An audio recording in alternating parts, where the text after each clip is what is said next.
Até agora conversamos sobre o código usado em Apocalipse e sobre algumas coisas que os símbolos representam. Também dissemos que, se você compreende o código, você compreende o que Deus estava dizendo.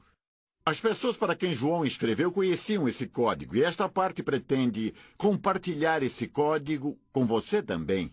Saiba que eu não estou inventando isso. Entre os estudiosos da literatura apocalíptica, isso é algo bem compreendido. Ok? Vamos começar com os números. Você se lembra quando conversamos sobre o 7 ser um número da sorte e o 13 um número do azar? Muitos números de João são desse jeito.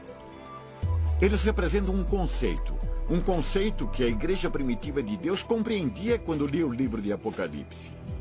Por exemplo, o milênio de que falamos antes. Alguns leem os 1000 anos como se Jesus fosse literalmente reinar aqui na Terra por 1000 anos.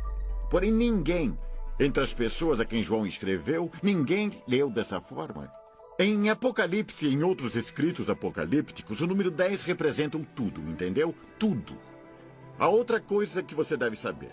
Na linguagem apocalíptica, quando um número é elevado ao quadrado ou ao cubo, o sentido desse número é intensificado. Isso quer dizer que se elevarmos o número ao quadrado, ou seja, 10 vezes 10, teremos 100, ou seja, realmente tudo. E se o elevarmos ao cubo, 10 vezes 10 vezes 10, teremos 1000, ou seja, realmente absolutamente tudo. Assim, no Apocalipse, o milênio não significa literalmente 1000 anos.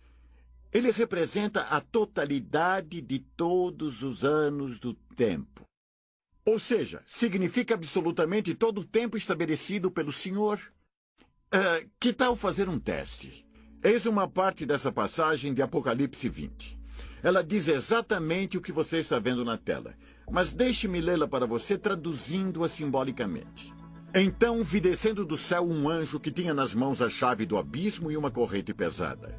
Ele agarrou o dragão, aquela velha cobra que é o diabo ou Satanás, e o amarrou por absolutamente todo o tempo estabelecido pelo Senhor. Então o anjo jogou o diabo no abismo e trancou e selou a porta para que ele não enganasse mais as nações até terminar absolutamente todo o tempo estabelecido pelo Senhor. E mais adiante, é preciso que ele seja solto por um pouco de tempo. Agora pergunto, faz sentido com a Escritura? Faz sim. Diz que Deus está no controle do tempo. Diz que Jesus venceu a batalha. Diz que Satanás não tem mais o controle. E que no fim dos tempos, o diabo virá forte por um tempo e estragará as coisas. Mas isso só acontecerá no tempo de Deus. Como diz a Escritura, até que se cumpra o tempo. Apocalipse não é o livro mais fácil do mundo. Mas Deus não nos dá livro para nos confundir ou então frustrar. Quando os leitores originais do Apocalipse viram essas palavras, devem ter dito: Deus está no controle. Por causa de Jesus e do que ele fez, o diabo não pode mais fazer as coisas que quiser como antes.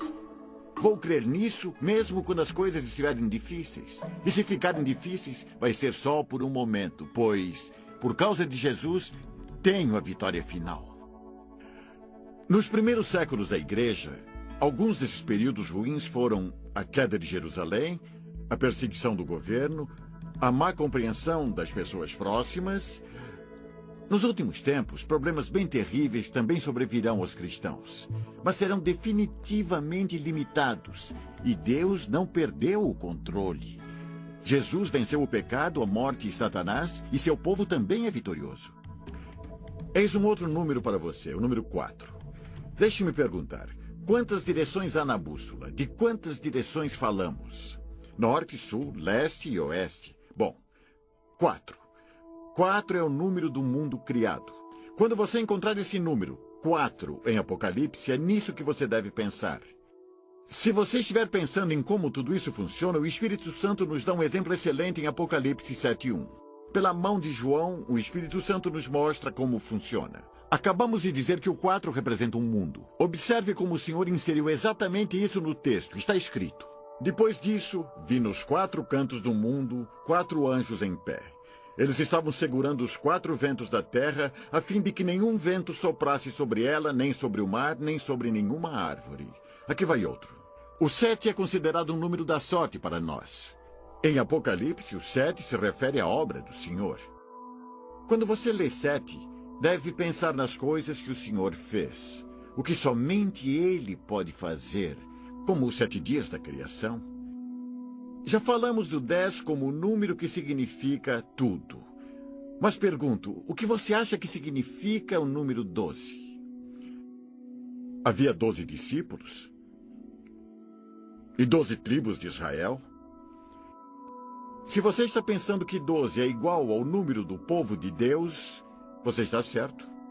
É o que o 12 significa. No livro de Apocalipse, o 12 representa o povo de Deus.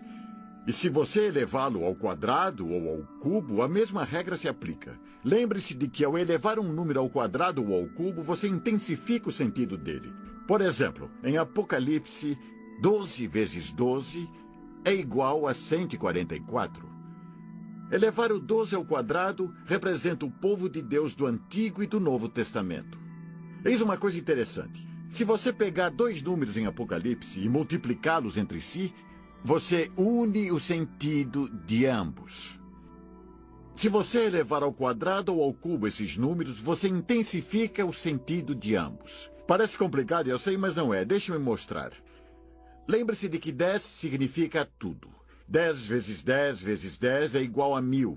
Ou seja, realmente e absolutamente tudo. Assim, se você multiplicar 1000, que significa realmente e absolutamente tudo, por 144, que significa o povo de Deus do Antigo e do Novo Testamento, teremos 144.000, que significa realmente e absolutamente todo, 100% do povo de Deus no Antigo e no Novo Testamentos. Por isso, não precisa se preocupar que os 144.000 lugares do céu estejam preenchidos.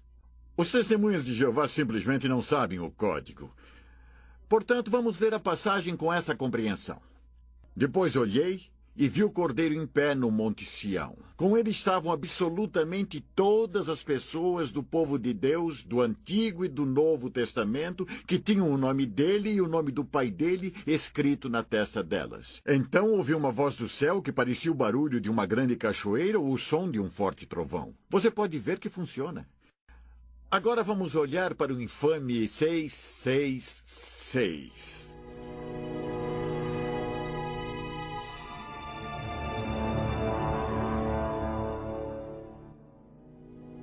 Você se lembra do 7?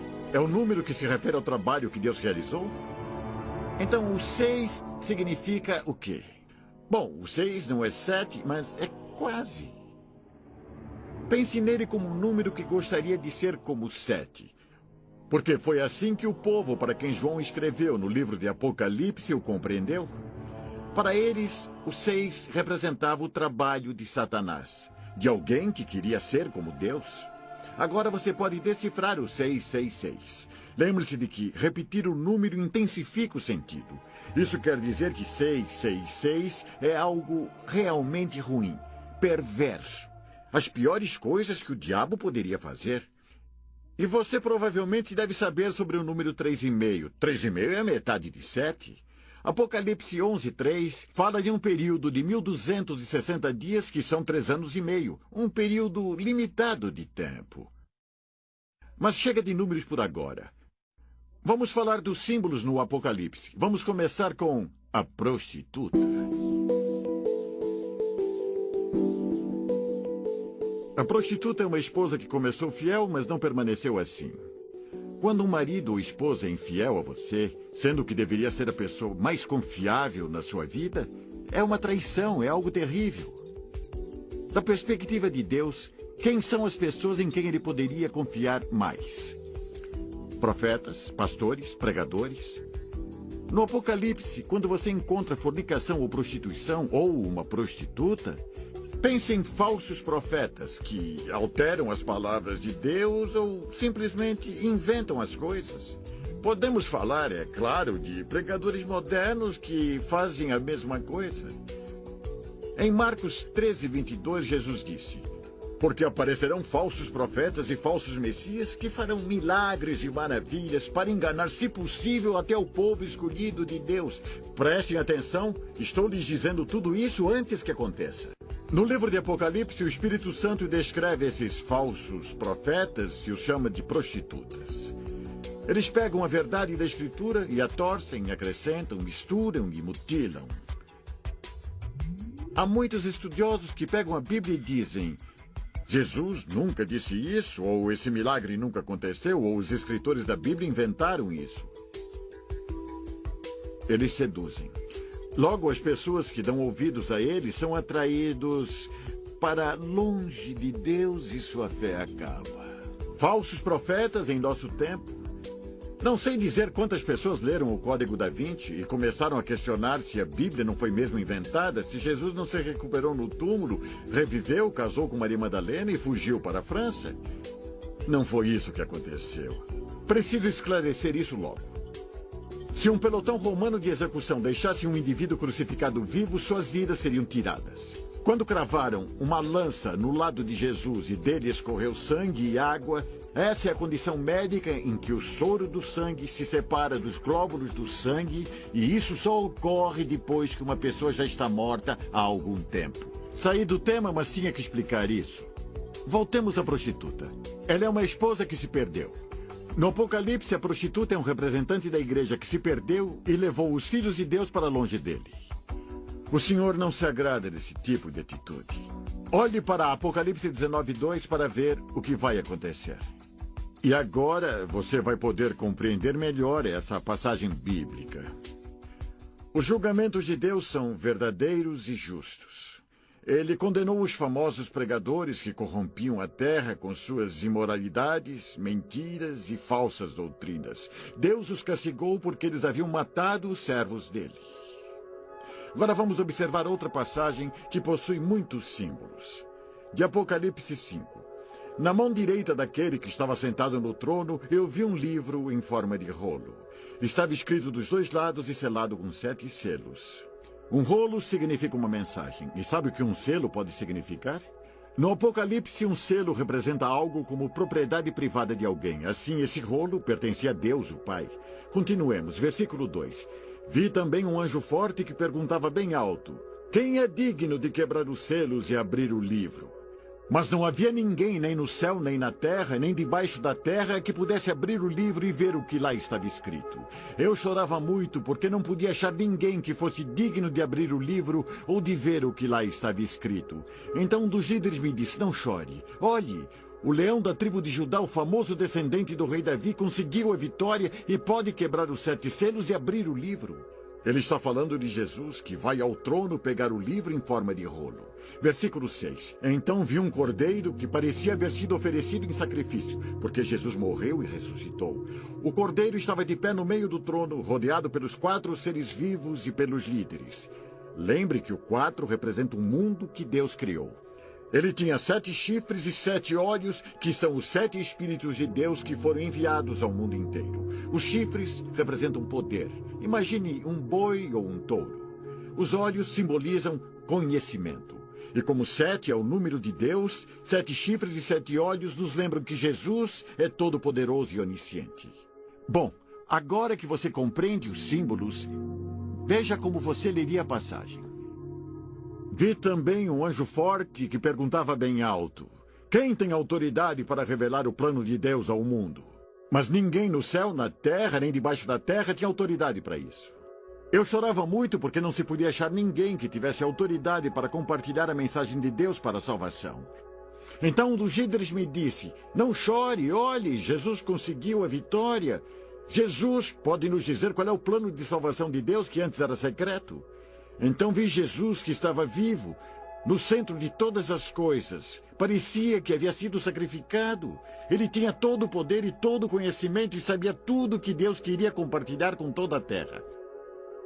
Como você pode ver, há várias coisas a decifrar e pode parecer difícil. Bom, não podemos explicar todos os símbolos, mas eu posso mostrar mais alguns para ajudar você a pegar o espírito para poder começar. Um símbolo que talvez você não conheça é o da água corrente. A água parada está morta. A água que corre está viva. A água corrente representa a vida e a verdade. Em Apocalipse você vai encontrar joias. Joias representam glória. A trombeta é o que anuncia um acontecimento, como em filmes antigos. O rei entra e uma trombeta é tocada. A mesma coisa em Apocalipse. Outros para você se lembrar são a terra e o mar. O mar representa o governo diabólico humano. A terra representa as religiões não cristãs. Sei que todas estas coisas são difíceis de lembrar. Mas conforme você lê o Apocalipse, você vai aprendendo e aprendendo, e no guia de estudos há uma folha com todos esses símbolos e muitos outros explicados. Como eu disse antes, não sou um estudioso brilhante, e nós não estudamos capítulo por capítulo de Apocalipse. Se você encontrar alguma coisa que não possa explicar ou compreender ou quiser saber mais, a editora Concórdia tem bons livros a respeito do Apocalipse. Além disso, você pode consultar um pastor sobre o assunto. Fale com ele. Ele pode lhe explicar muitas coisas. Acima de tudo, não tenha medo. Pense no propósito desse livro. Paulo escreveu: o que mais podemos dizer? Se Deus está do nosso lado, quem poderá nos vencer? Quem pode nos separar do amor de Cristo? Serão os sofrimentos, as dificuldades, a perseguição, a fome, a pobreza, o perigo ou a morte? Não. Em todas essas situações temos a vitória completa por meio daquele que nos amou. Pois eu tenho a certeza de que nada pode nos separar do amor de Deus, nem a morte, nem a vida, nem os anjos, nem outras autoridades ou poderes celestiais, nem o presente, nem o futuro, nem o mundo lá de cima, nem o mundo lá de baixo. Em todo o universo não há nada que possa nos separar do amor de Deus, que é nosso por meio de Cristo Jesus, o nosso Senhor.